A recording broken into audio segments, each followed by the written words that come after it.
How do intervals define major scales? Imagine building a house with different types of bricks.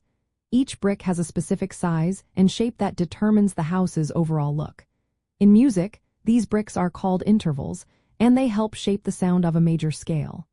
Intervals are the distances between two notes, and they are the key to understanding how major scales are constructed. When you hear a major scale, it's made up of a specific pattern of these intervals. Think of it like a recipe that tells you exactly how to combine the ingredients to get that bright, happy sound. The most common way to measure intervals is in semitones or half steps. For example, moving from the note C to the note D is two semitones, which is called a major second interval. These intervals are like the building blocks of the scale. A major scale always has 7 notes, and these notes follow a specific pattern of whole steps and half steps. A whole step equals 2 semitones, and a half step equals 1 semitone. The pattern for a major scale is whole step, half step, whole step, whole step, whole step, half step.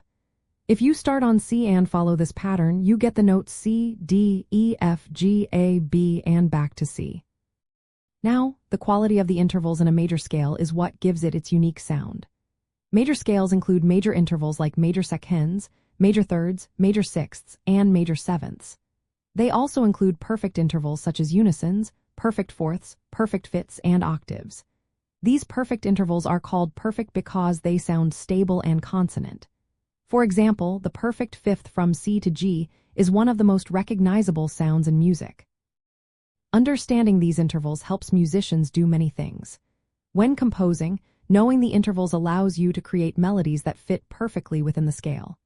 For improvising, recognizing the intervals helps you stay in key and sound more musical.